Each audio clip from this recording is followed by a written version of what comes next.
If you're struggling to secure qualified recruiting clients on a consistent basis, if you're feeling stressed about working on new clients' requisitions, all for nothing, they're ghosting you, they're not following through with candidates that you're presenting to them, and you're just not closing deals, then it's most likely because you're not following this proven two-step system to get more qualified recruiting clients. Hi, I'm Russell Liebowitz, owner, founder of Recruitemy, where we help aspiring recruiters leave corporate America, quit their jobs at agencies and HR departments being corporate recruiters, and start their own recruiting agencies, earning over $20,000 a month consistently from the comfort of their home. I'm going to dive in right now and show you exactly how this two-step process works for navigating a client, for making sure that your client will never ghost you again. So this is where we house all of our templates and forms that you'll be able to utilize once you join Recruitemy. So here's how it should go, guys, right? When a client gets back to you, either through an email, a LinkedIn message, a cold call, whatever it is, and they have interest in meeting with you because they have a hiring need, the first thing you should do is drive them to a 10-minute intro Zoom call. You want to meet them virtually. That is your closest face-to-face encounter that you can have if you work remote and they're in a different area and you just can't meet for lunch or go to their office. Get on a Zoom call as soon as possible. Start building that relationship, cultivating that relationship. Let them see your personality, your charisma.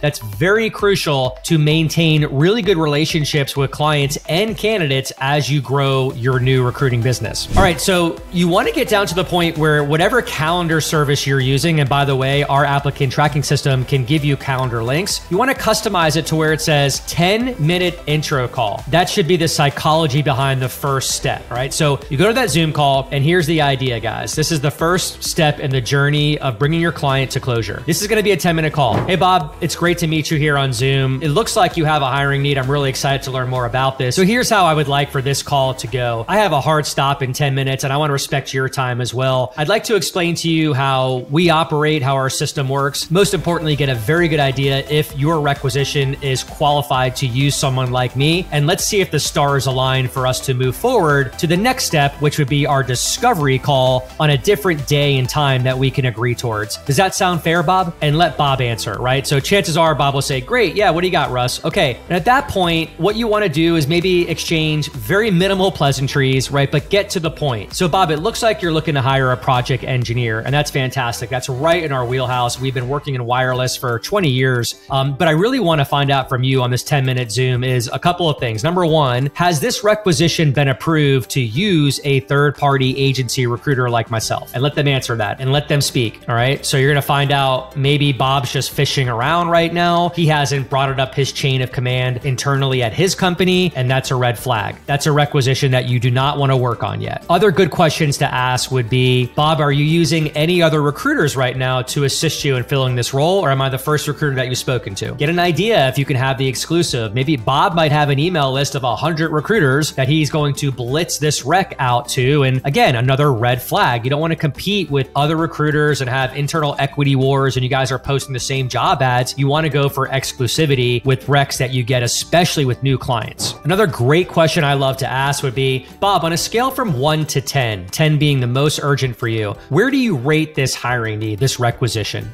If they give you anything less than a 9, like a 7 or an 8, you want to dig in. So a good follow-up question would be, so it's a 7. Okay, why isn't it a 9 or a 10, Bob? And let them speak. You're going to uncover so much in those 3 to 4 points between a 7 and a 10 that's going to make you realize that this rec may not be ready for you to work on yet, and you're going to spin your wheels and not want to go to the second step, the discovery call, just yet. So once you ask a few of these pre-qualifying questions, then you want to dive into exactly how you're going to bill the client and how you're going to operate going forward. So I do performance-based search, otherwise known as retained search. And if you're leaning towards that structure, which I hope that you are, I'm a big fan of it. I don't want you working for free anymore because you are high value. All right. That's the mindset that I want you to have. So that conversation should go like this. Bob, let me go ahead and explain to you how we operate from a pricing structure. So we're a little bit different than most recruiters that you may have worked with in the past or that you may work with going forward. And I understand that and I appreciate that. But what's worked for us throughout time, this is what our clients tell us, is that we work on performance base. And the way that works, very similar to retained search. This structure has allowed us to find and secure A-player passive candidates for our clients. We don't believe in going on job boards like Indeed or Monster or even LinkedIn in to find active job seekers who aren't producing at their current employer or maybe got let go for reasons that you don't want to inherit. So the candidates that we build strong relationships with in our candidate pipeline are passive A player candidates that are meeting and exceeding company objectives year over year. But over time, as we are able to build that relationship with them and that trust, they're open and willing to hear about other opportunities and willing to make the leap. And these are the candidates that you want, Bob. So that's how I briefly explain performance-based and the justification behind it. I even go as far as saying, Bob, I wish you had a little bit of time to actually come on my side and sit in a recruiting agency, especially the contingency recruiters. And there's so many of them. They've just graduated college. They're working